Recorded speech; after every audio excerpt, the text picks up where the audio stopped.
Welcome to the Marketing Genius Podcast, a show where we interview the most influential people in real estate to teach you how to generate leads, build a brand, and convert more customers. What is up, everybody? Grant Wise here. Welcome to the Marketing Genius Podcast. I'm so excited today.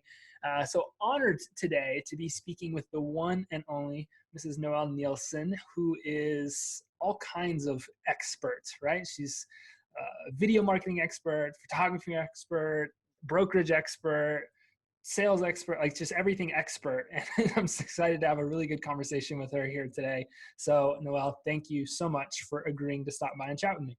Yeah, thanks, Grant. I'm really excited to be on here. Everybody has been talking all about you to me.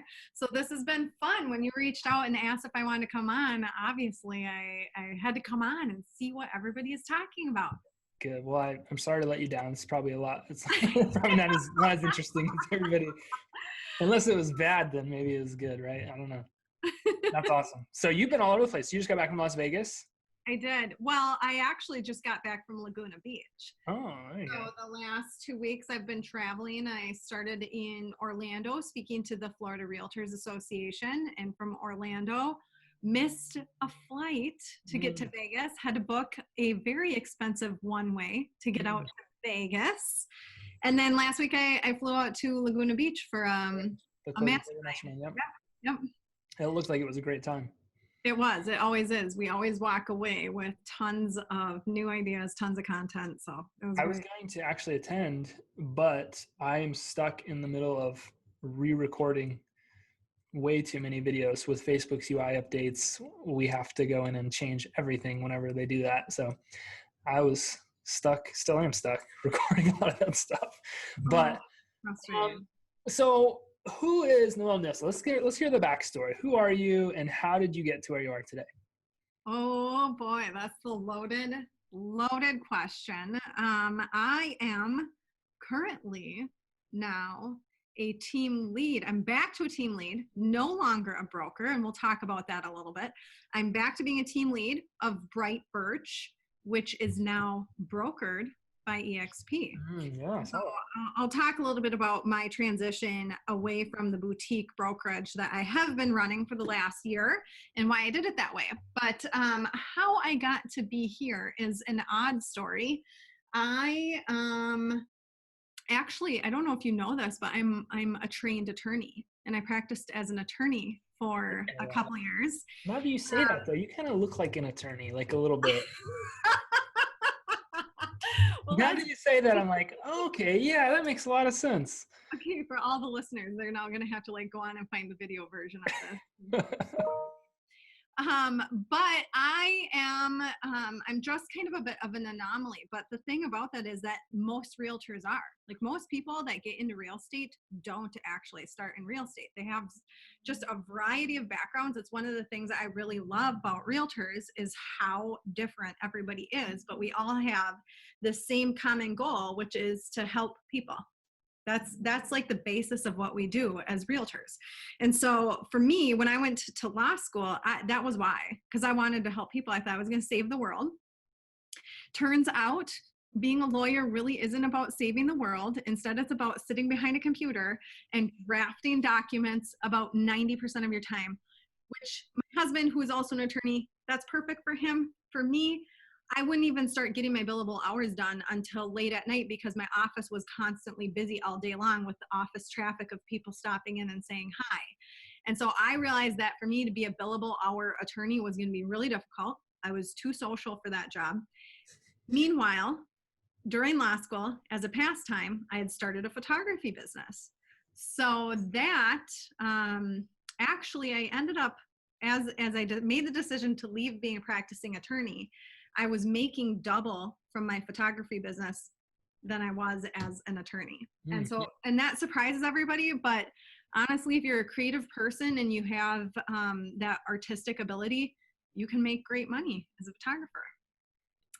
So I did that for 8 years. And then I just got to the point where I thought, if I see another wedding dress, I am going to puke.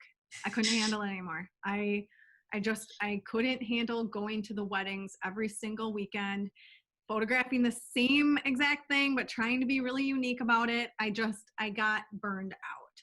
So I went and got my real estate license, because when I was practicing law, I was actually practicing real estate law, and started dabbling in real estate while still not being able to say no to photography. And this is something that I love talking to agents about, because it's like, there's so many agents out there that are part-time, that can't get over the hump. They can't say no to their other job, whatever it is. Like, even at our own little office here, we've got people that are bartending, people that are flight attendants, people that are police officers. Like, it's hard to say no to that income, take the risk, and go full-time into real estate. But for me, until I made that decision to go full-time, I didn't start really making money from real estate. Like, deals kind of fell in my lap, but I really wasn't intentional about making money, which is where the marketing piece comes in, and getting really intentional about what you're putting out there to your sphere and what you're putting out there into the world about who you are, what's your goal, what service are you providing, who are you really, so that your sphere can look at you. And I had to overcome, like, my sphere looking at me as like, okay, what is she now? Like, is she a business person? Is she a lawyer? Is she a photographer? Like, what is she? Now she thinks she's a realtor. What is she? And I really had to start honing in on, how do I define that with my sphere? And how do I create the perception that, no, I'm in real estate now. I'm ready to do this. I want to do this full time. I love it. That's a great story. Yeah. So hence now I put a lot out there on social media about why I do and what I do, because I really wanted people to remember, like, gosh, when they think about real estate, who's the first person they think of? Yeah. So, which is something that I saw, like, I noticed about you and I studied about you, is that you kind of are, I don't know if it's self-proclaimed, but you are good at it. You love to tell stories. Like, you like to do those things. And I would imagine you have an extensive background, or had developed an extensive background from the photography business. How did that help your creativity and all this, like, new content driven world? Yeah. Well, so when I was in photography, that was kind of my tagline, was tales. So cheesy. I hate even, like, talking about it now, but my my business name was Fishtail Photography, and my saying was Okay. Fishtail. Yeah. Well, keep in mind, I am from Minnesota. That's right. Tales of life, tales of love. And it was all about telling stories through pictures. That's always kind of been my thing. And so then, to translate over into now real estate, our slogan is selling through storytelling. And I actually didn't do that on purpose. I didn't think, oh, that's what I used to say, so now that's what I'm going to say now. It just naturally happens to be, I think, apparently, and the brand kind of followed me, of the storytelling. And that really is, like, if people can just learn how to define their story of, like, why are they in business? Why do they want to do this? And that's something that we do as an office. When I bring in new agents, we will do a video with them. We'll call them their agent spotlights. And that's my thing. Like, I just sit there and question them, like, hey, why do you do this? What do you do? Tell me about your background. How does that translate over to real estate? And figure out their story. It's just like when we start at the beginning, every realtor has a unique story. Even if you are brand new as an agent and you're young and you didn't have a different job, you probably have a story between why you went from high school into real estate. Absolutely. What did I see the other day, that you actually jumped face first into a mossy, like, lake? Yes. Is that you? Yes. Yes. If you're listening to this, she looks at me funny, like, well, yeah, duh. Minnesota. Come on. Of course it was me. How do you come up with these videos? So if you don't know, because she didn't really mention it a ton in when she was explaining who she was, like, Noelle is a G, like a gangster at creating videos that are entertaining, that are funny. And we've only been following each other, or at least I've only been following you for about 3 or 4 months. And I first heard your name and I started following you, but your stuff is hilarious and it's massively entertaining. How do you come up with the stuff? Like, what is it where you're just like, okay, I'm going to record a video where it's me and me all having a meeting together. Like, how does that stuff come about? Yeah, I call those videos the 3 Noelles. That was my second one that I did like that, That was actually. pretty funny. And there probably will be more. So sorry for all the people that 1 Noelle is too much, 3 Noelles is like way too much. But we do a ton of brainstorming here around the office. Naturally, obviously, I have a creative side to me. And that was the thing about real estate, that it allowed me to use all of my different interests, all my different backgrounds in a way that I could creatively express myself and use those different backgrounds to complement each other to grow the real estate business for myself. And that's what I encourage everybody to do. Like, we've got a comedian, a stand-up comedian that's a realtor here, and he uses that. Like, he goes on and does videos that are super comical. And we've got a graphic designer who's like really suave, and so he uses that as his storyline.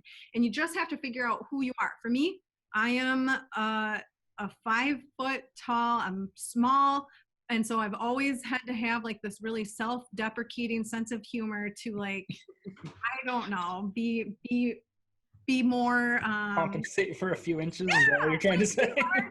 Be larger than I really am in real life, right? It sounds stupid, but that, I mean, there is so much that plays into that. And so for my whole life, I've always been like the funny girl, right? And so now I get to do that with this business. And so when I come up with content, it's usually me watching. I actually watch a ton of YouTube. And what I tell people is, pay attention to the commercials on YouTube that grab your attention. Like, what are those commercials on YouTube that are grabbing your attention? Why are they grabbing your attention? Why do you find them funny? And then figure out a way to relate them back into real estate. So like the 3 Noelles, it came from me watching an Apple commercial one morning, and it was about the Apple iTunes or something like that. And it was James Condon, or what's his last name? The guy that has the late night show who kind of does singing, and he's really, really funny. But he's like chubby karaoke dude. Yeah, that guy. What's his name? Do you know his name? Something like that. Corden? Yeah, James C. We'll call him James C. So, I mean, go on to YouTube and just search him in Apple, okay? And you'll find the commercial that sparked this idea for the 3 Noelles. On the commercial, it was the Apple executives interviewing him. And it was him spinning off all these ideas of all these different ways to tell the story of what Apple was trying to do. And then it was him like acting out these scenes. And so as I was watching it, I was thinking to myself, gosh, how can I turn that? This is just exactly how I do it. How can I turn that into real estate? And how can I, for myself, make it evergreen? Because the other piece that I've experienced, and yes, even I have experienced this, is agents come and go. You can offer everything. So this is now speaking to like team leads and brokers and people that are watching this thinking, I don't want to post about all my agents. They're going to leave me in like 2 months. They're going to leave me again in like 5 months. Agents do come and go. So if it's something that you're investing a lot of time and money into, figure out a way that you can make it either evergreen for yourself, or just get over the fact that they may come and go, and make everybody sign a copyright photo release, video release when they join on with you, if you're going to be doing a lot of videos, because then they can't come back to you and say, hey, take it down. I don't want you posting my videos. But so anyway, did that answer the question? A little experience there, is that? Well, the lawyer in me, thinks about this stuff. But yeah, we have had a few people come and go. Some of it is just general attrition of people getting right. what they need to go. And I think that if you're listening to this, you got to understand, and this is a mindset, right? Because a lot of people are like, well, I don't want to overinvest in people because they're just going to leave me in a year or 2 years. And if you understand the natural cycle of agents, you said it a second ago, you said attrition, or you can think about churn rate. You have a lifespan of an agent being on your team or being on your business. Yep. This is something that most people don't look at, but I look at it as LTV, lifetime value. If you're going to have an agent on your team, there's likely a lifetime attributable value to them being on your team. We had had a broker, a team that I was coaching through some marketing stuff. And we realized that every agent was worth a little over, I think it was like $30,000 per year. Just if you generalize the group to her business, it's like, look at it a little bit more on the metric side. Don't be upset that people are leaving. Just understand you have something called a churn rate, which, oh, by the way, every business in human history has. Absolutely. And understand how to play against those things. But going back to my point, it's called the attractive character in marketing. That doesn't mean that you're the attractive person in your business. It means you're the attractive character. Just because you're in business doesn't mean you need to do business. You will, however, be the reason people come to you to do business. So when you're creating video content or you're highlighting agents, I would absolutely encourage you to get, documents signed, press releases or media releases. I will give you our template, guys, if you need one, because I have one that everybody signs. But understand that you're the attractive character. You're the reason people are going to come to the business. And if you're more content focused, which is what you should be doing, it should be your only job right now, you'll knock it out of the park. So I would imagine you probably have created a situation where you have time to think of these things. Or are you also doing like all the million other things that agents normally do too? Are you focused more on content or more on production and transaction? I do it all. So that I am still, I get crap from my friends that do coach me. I'm still doing all of it. I'm still totally in production. I, up until last week, was still running a brokerage, which we have 15 agents at our brokerage. I am a team lead. I've got 8 of those agents are actually on my team. I'm doing all the lead gen with them, and I'm totally in the trenches, and I don't sleep a whole lot. But the thing that I did outsource is the actual taking of the videos myself. So for a while, I was the one that was like running the camera and then running around and being on the other side of it and then getting back behind the camera and then staying up all night to edit it. And finally, I just got to this point where I had to give up some of that control. So I hired an in-house videographer. And, I think this is the thing that a lot of people don't think about. They're like, you know what? In fact, I've got several friends, some of them may be at closing table with me or not. And after last time, they're like, hey, I'm going to go out, I'm going to go hire a videographer, and then my problem of video is solved. No, that doesn't really work. Like, you still have to provide the content. You still have to take the time to make the content. Like the video that we've been talking about where it's the 3 Noelles, that was a whole day and a half of shooting. So like an entire day and a half of my time away from the phone or like not on the phone and taking the time to create the content. And then after that, then of course he goes and edits it for me and whatnot. But it doesn't just magically happen. You still have to put your personality and you still have to put the effort into it, and you still have to take the time.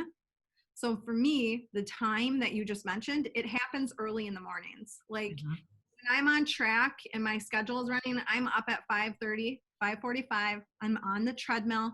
And when I'm on the treadmill, I'm watching YouTube and I'm like taking time mentally to think about content. So it's very intentional act. Yeah, it is. I just was, last week, we were in front of this guy. He's big on Instagram. His name is Jason Capital. If you don't follow him, you should follow him. But he said, sit in front of a blank sheet of paper, half an hour, couple times a week, just sit in front of it and give yourself a half an hour with nothing else, no distractions, in front of a blank piece of paper. That for some people though, if you don't have that natural spark of idea, you have to get that from somewhere else. And so I just say, go to the people that are already making something that works. Like, go on YouTube, look at the stuff that has 1 million views, and then duplicate it, because they're the ones that are hiring the marketers. You brought up a great question. It's like, you have to ask yourself, how can I apply this to real estate? Like, that's something that even like every single thing that I hear, everything, like literally everything. Like, how can I apply this to a real estate agent's life? How can I tell this story in a way that it would matter to a real estate professional? I think that's such a good question. And you mentioned that a minute ago. I wanted to bring it back up because it's such a good thing to ask. If you're creating content, if you're writing emails, if you're creating social posts, if you're like literally anything that you're doing from a content creation standpoint, from a sales creation standpoint, whatever that is, if you can ask yourself how you take your everyday life, how can I apply this to real estate? Like, that's such a good question to ask yourself. If you look at like Seinfeld, right? A lot of people actually call this the Seinfeld method, where you take basically nothing, like, which is what Seinfeld was. It was straight up nothing. Yes. Took their lives and they turned it into a TV show and it was massively successful. Well, if you will take your life and literally just produce it like a show on social media, which seems like it's where most people are doing it really well, or that's what they're doing. They're just documenting their life. They're not creating content, they're documenting it, right? There's a little distinction there. And just ask that question, how can I apply this to real estate? Yep. And that's so much gold. Yeah, it's and it's so easy. Like as you start actually thinking about this, people are way overcomplicating it. Like it is not that hard to figure out ways to apply things back to real estate, or don't even apply it to real estate. In fact, most of my videos, yes, nothing to do with real estate on them, but they have nothing really to do with real estate, like at all. Me falling into a lake and missing a boat had nothing to do with real estate. It had everything to do with real estate. It had to do with the message I was trying to convey, but it really had nothing to do with buying or selling a house. It really didn't. I saw you go into that lake and it scared the hell out of me. Like, I was scared just watching the replay of this video because I'm terrified of snakes. So my first thought was like, she's going to die. Like, that's exactly what's about to happen, is she's dead. Like, this is awful. Why would anybody do that? Water snakes.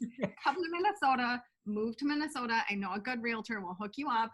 I can say with complete certainty I will not move to Minnesota. I was in Minnesota because I donated my kidney back in 2012. And so we were in Minnesota when it was -40 outside. The Mayo Clinic has this underground system that goes like a mile long. Oh, yeah. So we were going everywhere underground. The only time we couldn't go underground was in the morning of the operation. We had to walk across the street to the hospital. It was freezing. Like, we only had to walk 20 feet.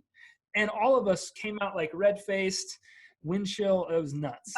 It's the best. Anyway, okay, so that's a little off topic, but that is off topic, but it is something. So this last winter, we had one of our coldest winters that we've ever had. Stuck inside. You know, if you'll notice, most of my videos are actually outside, like in the outdoors, because that's where we live. That's what we do around here. We go outside. And it was like -18. People aren't really buying or selling real estate when it's that cold. People are kind of cranky. It's only light outside for like 4 hours out of the day. And when it was this really cold stretch, I had this idea. I was on my way to work of like, what if the whole team like went outside and threw boiling water in the air and it all froze, and we all did it. And then we posted this video today. And so I did it. I sent everybody a message. Hey, if you want your video featured with us, you know, send us a clip of saying these words, send us your video clip. The whole entire brokerage did it, and we posted it like that afternoon. Cause this is the other thing, like if you have an idea like that, a lot of times they're time sensitive. Mm-hmm. So instead of sitting there and lamenting and thinking, oh, I should do this video, maybe I'll do it next week or whatever, like put your stuff down and just go out and shoot the stupid video. It took everybody 5 minutes maybe out of their day. Mm-hmm. I sent all the content to our videographer and he whipped this video together. And generally, I actually don't even post most of our videos on my business page. And instead I do what we're not supposed to do and post them on my personal page. But I posted this one on our business page, and without even boosting it, it had like 8,000 views before the end of the next day, because everybody was sitting inside, and the people that aren't from Minnesota wanted to like see the experience of the people that are from Minnesota going outside and throwing hot water in the air. And you never know what idea is going to be the idea that takes off. Yeah. So how does this all help your real estate business? And I have two questions here. How does this help your real estate business? I understand how it helps, and I'm asking you a very loaded question. So I want you to tell me, like, I'm, a brand new agent, like, okay, that sounds cool, but what's this got to do with real estate? Like, how does this help my business? So the old saying in real estate is you want to stay in front of mind. You want to stay top of mind with your sphere. So first and foremost, that was my first intention when I started creating videos, was just to show up. And I started doing these like 2.5 years ago, to just show up, be the one that shows up the most often on social media. It's like free door knocking. So but I didn't want to be the annoying person taking my phone being like, I'm in this open house right now. You should come and visit me. I'm standing outside in front of this listing sign, come and visit me. Because the next time my friends saw that, they were just going to scroll past and not even click on it. Yeah. The guys that run Bomb, they have this saying that time, getting the gift of time, gain their attention. It is a gift. Like it's a gift when somebody gives us their time and they watch our videos. And so you have to put something out there that's a little bit more interesting than like your typical real estate video. You just have to. So I started doing that. I started taking videos with my son just so that my sphere would think of me first when they saw a listing or when they were thinking about selling, that I'd be the first realtor that they thought of. So that's number one reason why you want to do it. Then once you start growing, because you're going to start getting so much business and then you're going to need to take on teammates, then the real estate industry around you, because there's still nobody doing this stuff, is already going to know who you are. Like locally, most people know who I am because I'm the crazy girl that does all the videos. And so then when I want to recruit to my team, it's pretty simple because everybody already sees what I'm doing and knows who I am. And it's usually not the crazy girl that does videos. It's usually like, hey, you're that real estate chick that does videos, Yeah. right? Even realtors, when they think of real estate now, they think of me because of my stupid videos. There we go.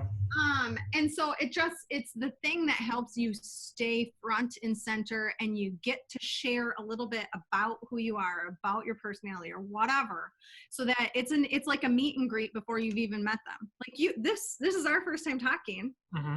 But because we both do video, we kind of already knew a lot about each other and who each other were because we watched each other's videos. Mm-hmm.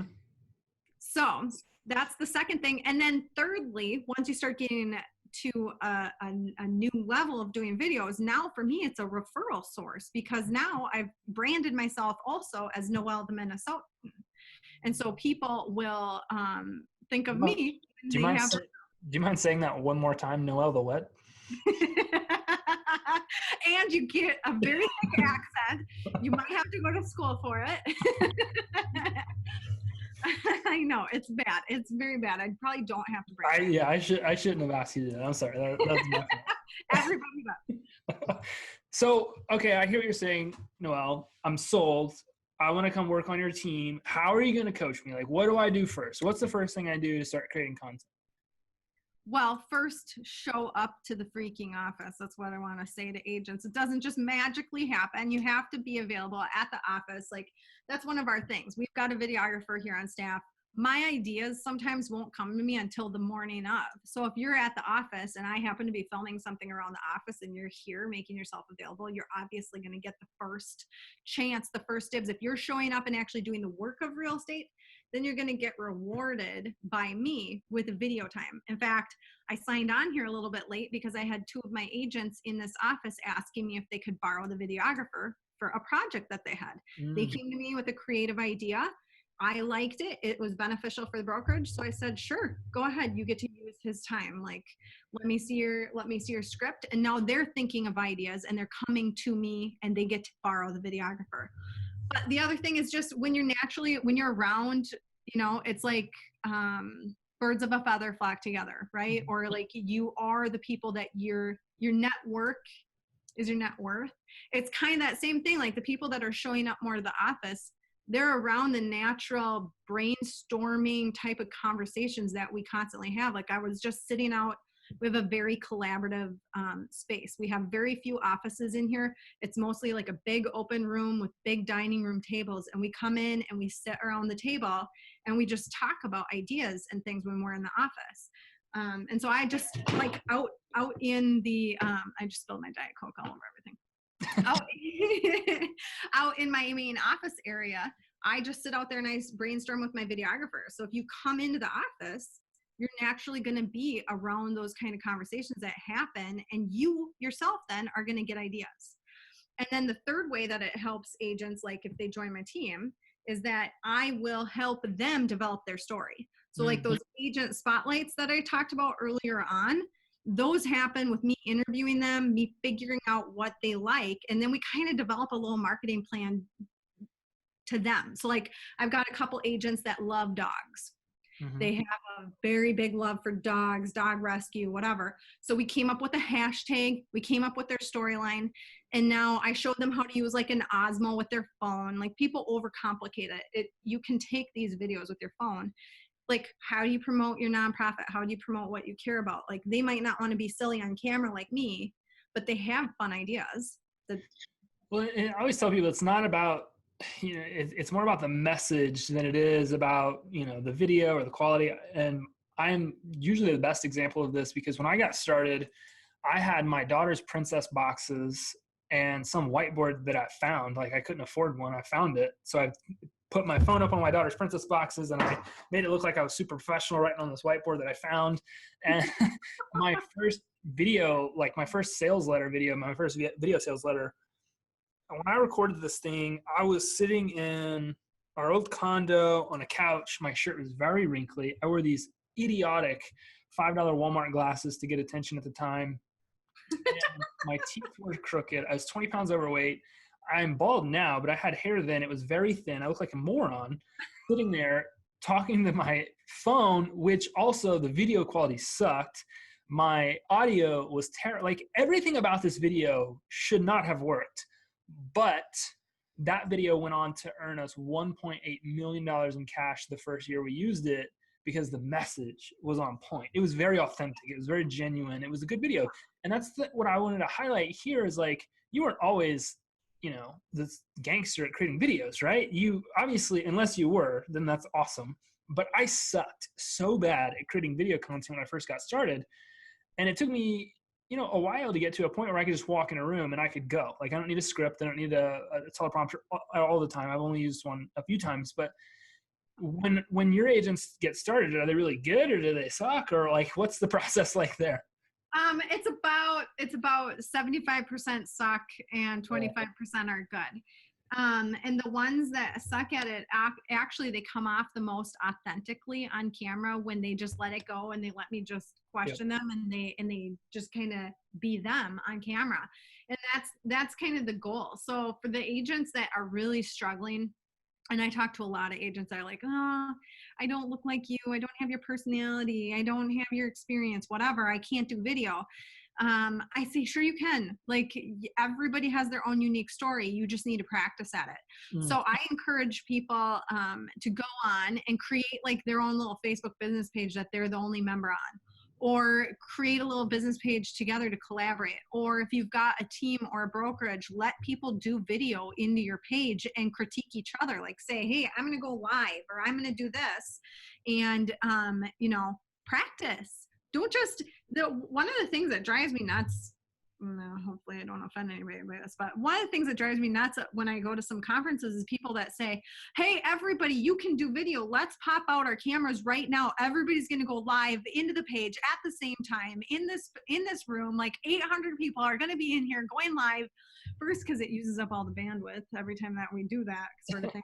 But second, okay, the next time their whole sphere sees their videos, they're not going to watch it again. Like, it's just true. Like, unless you have some content that's well thought out and you feel comfortable on camera, I'm not going to wait. I don't know about you, but I'm not going to waste my time watching somebody's stupid live unless it's like there's a purpose behind it. There's got to be like a point for sure. I developed this framework. It's problem, right? So we highlight the problem or the question that we're asking. Story. So we tell a story about somebody that had the problem. Solution, proof, and then pitch. That doesn't mean to pitch a product, just like whatever my call to action is. So problem, story, solution, proof, pitch. And I use that framework anytime I create content. And I think that if you're listening to this, it's worked for me. But if, like, I haven't always created great content, sometimes it's just gone live because I wanted to go live, or I wanted to pull my phone out and record a quick video. But I use that framework so I can grab attention first, not lose people, like, so I can hook, and then tell a story, and then whatever the solution was, whatever the proof of that solution was, and then whatever the call to action might be. Yeah. Have you ever developed like a framework for doing any of those things, or are you just kind of wing it? Or I mean, naturally, I think I just kind of do that, but that is a very effective way of doing videos in any kind of video, whether you're going live or producing it, that you do need to present some kind of problem. You do need to tell a story around it. And at the end, you don't want it to be a pointless video. Like, it either needs to be a brand awareness thing, like at a minimum, or at the end have some kind of a call to action, right? So for example, for me, even if I go live, which I usually will do a live video almost once a week. I don't do them more often than once a week though. I think some people go live too often. But I will do a live, and I'll usually start it out like, for example, and they're usually really personal when I do these lives, like in my car by myself, telling some kind of a story. I spilled a latte in the back of my car a couple weeks ago. It was hot in Minnesota. The latte made the car like reek. Okay. Nothing to do with real estate. Once again, I'm sitting there live saying, oh my gosh, I have a problem. I am sitting in my car right now and it smells so bad. And I'm going to tell you like what happened to make my car smell so bad. But first, I need to tell you about this other thing. So then people are going to be like waiting because they want to hear about the stupid latte. They don't really care about the content of the message, but they want to know what happened to make my car smell so bad. And then they want to give me back advice. So it could be something so simple, just super simple like that. And that's what I encourage people to start with. Like, don't start with some really complex, like real estate problem. Start with something that everyone can relate to in your life, you know? Problems are easy to find in a day, or questions that get asked are easy to find in a day. It's not like Gary, I spoke at Agent 2021 earlier this year, and Gary was like, you fell off of the sidewalk and snapped your ankle. That's your Facebook post. Like, it doesn't matter. Yeah. Just post on something. It's like the authentic thing that everyone can resonate with. It's not the thing of like, oh, I have this problem. I have $1 million listing and I can't get it sold. You know, no. Don't go live and talk about that. Don't say that. Yeah, right. Exactly. But it needs to be something that everybody, not just realtors, but everyone in general is going to resonate with, you know? And then if you say, oh my gosh, I could use some recommendations. I think I need to have my car detailed. Right? Yeah. Everybody wanted to engage on that post because everybody wants to help you solve your problem. That's like, that's why Facebook has created those posts where you can just post the question because so many people love responding to that stuff. So take that same thing and apply it to like your videos. Now you help people like tell their story. And we were talking about frameworks. Have you developed some type of framework for, helping somebody understand how to tell your story? Maybe even just in your head, like, okay, we're going to do this first, second, third. Like how, if I came to you, like, how would you help me tell my story? I'm in real estate. I'm a realtor. It's not that interesting. Like, how are you going to make my life story brand interesting so that I can be like Noelle Nielsen? Yeah. Well, and I would say go on and watch some of our agent spotlights for this, what I do. But usually it's like a 3-part thing because threes just make a story complete. Like there's something magical about the number 3. And I've been doing things in a 3-part series. I went to something once and this guy was talking about how he was a movie producer and how he did everything in 3 parts. And I realized that is exactly what I had been doing. I'd been creating my videos in 3 parts. So if you watch my videos, you'll see 3. Like there's 3 Noelles, there's 3 storylines usually that I'm conveying. There's 3 parts to the problem. So like with an agent spotlight, first I want to get their story out. Like, who are they? What's their background? Then we move into why did they get into real estate, right? What was it about real estate? And then finally we'll end it like with what's their favorite part about the real estate transaction? Because then that can take me through a storyline of like doing B-roll for their background, like who they are. So that way the audience kind of gets to know them. They like them. Like Chuck, my comedian guy. He was a police officer. He has a very cool, crazy story. And then he went into stand-up comedy. So that way people instantly are like resonating with his background. Then we move into why he got into real estate to build a little rapport as to like the thought process behind leaving whatever it was in the background. Because like I said, almost everybody has something else in their background before real estate. And then you move into what he loves about the real estate transaction, which translates to the audience. Oh, he's experienced. Oh, he's got certain things that he does that are unique to him for the real estate transaction. I love it. I love it. You're going to say it wrong. Who are they? Why are they? And what's their favorite parts? And I like the way that you do that. If you're listening to this, one of the things that always sticks to the top of mind when I'm creating stuff is benefits, not features. Like there are things that you should talk about when creating content, and there's things that you shouldn't. Features being, I've been in the business a long time. Okay, nobody cares. Features being, I give great customer service. People expect that. That's a horrible value proposition. Features being the laundry list of things that real estate agents usually say. Like, let's get to the benefits of, who you are, why you are, what you do that is so incredible. Because real estate agents, for the most part, are commodities. There's not really a massive difference between each one. Everybody has access to Facebook, Instagram, Loop, the same mortgage officer you have, title rep. Like, there's not really a whole lot of uniqueness. And so you have to tell that story. You have to create that uniqueness about yourself. So our big thing is like, go from a commodity to a specialist, because specialists don't negotiate pricing. They don't negotiate commission. They don't have to sit there and explain their value for hours on end. They don't have to do a lot of the things that commodities have to do. And one of the greatest and most simplified ways to become a specialist is A, know your customer, and then B, like, talk to them, tell stories to them, create content for them, and really build your business around that profile of people that you want to do business with. And oh, hey, by the way, that profile is typically yourself in a mirror. Like, it's typically a reflection of who you are as a person. So you're really creating content about the things that you want, the life that you want to live, the freedom you want to have, like, most of those things end up being you expressing yourself very authentically and very naturally anyway.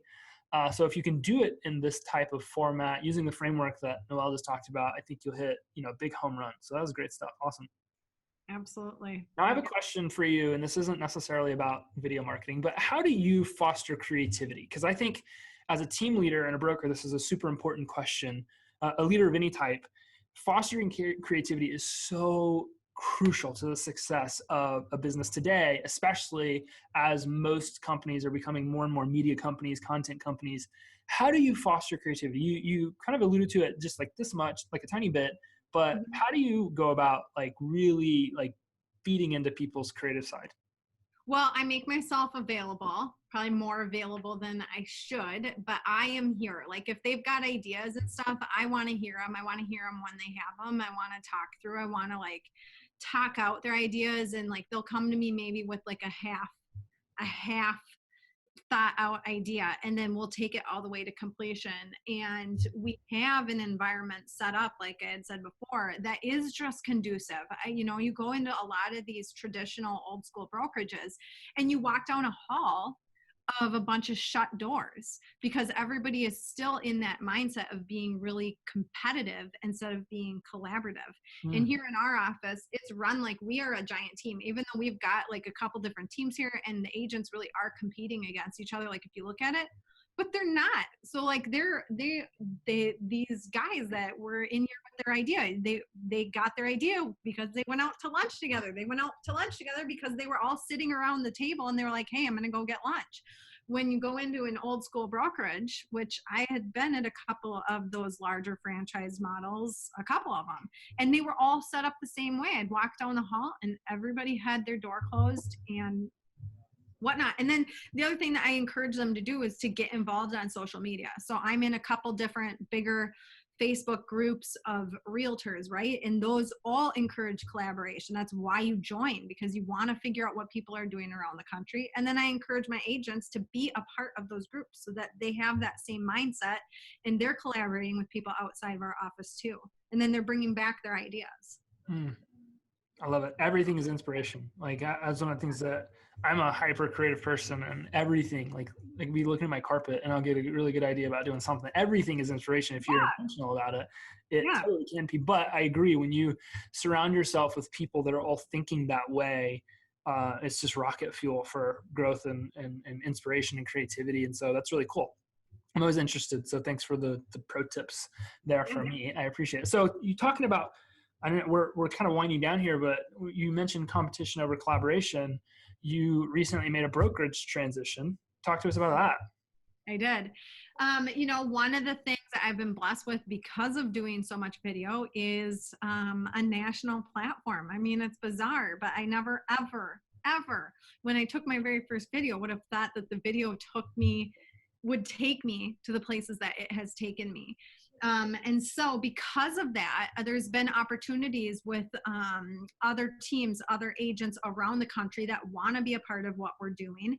And for me as a small brokerage, it was impossible for me to offer that without having the ability to cross borders, because otherwise I, as a broker, was going to have to like fly down to Florida and get my broker's license, or fly to California and get my broker's license. And so there's just one brokerage in the country that is not franchised, that is still an independent brokerage, but they're super big now. Mhm. And I can go into any state. I can start a team in any state, and my teammates can go into any state. So I had some teammates that do travel and they wanted to be in multiple states. And so it was kind of a win-win. And the environment of the brokerage we just joined, because of the way it's laid out structure-wise, it encourages collaboration as well. And so whether you're on the same team or not, we're all rooting for each other to like continue growing and to continue expanding our network, because that's how that brokerage is laid out. So it's super unique. As you look into it, it totally makes sense. And that was a big part of our switch. And when I pitched it to my agents, I was really worried that they were all gonna be like, no, we really want to stay small. We like our boutique feel, but we get to keep our branding. We get to keep our boutique feel while being put on the national platform. And so it worked and everybody bought in. Like we had 100% come with, which is kind of cool. That's awesome. I love it. Noelle, thank you so much for dropping by. I know we went way over our time, but thank you for the good conversation. If anybody wanted to follow you or connect with you, what's the best way for them to do that? The easiest way is to go on Instagram or Facebook. It's the same handle. It's Noelle the Minnesotan. There, I said it for you again. Noelle the Minnesotan. And from there, it'll show you, where to go for the rest of my links, but that's the easiest way. Awesome. I love it. We will make sure that we get that linked up in the show notes, guys, so that way you can click a button and connect with Noelle. I highly recommend that you stop listening to this and you go to her Instagram or her Facebook and start binge watching her videos, because they are hilarious. And you will learn a lot when you do it. So she's a great person to follow and to model. And so Noelle, thank you so much. Thank you for being such a great contributor to the industry. I love what you're doing and love the content you're creating. Definitely keep it up. It's awesome stuff. Well, thanks. Ditto, right back at you. Love it. All right, guys. Thank you so much for tuning into the Marketing Genius podcast. Continue to listen to us on our website, rate us on iTunes and Google Play. We will see you on the next episode. Peace. Thank you for listening to the Marketing Genius podcast. Please make sure you remember to rate us on iTunes and Google Play so we can continue to bring you interviews of some of the most influential people in real estate to help you grow your business.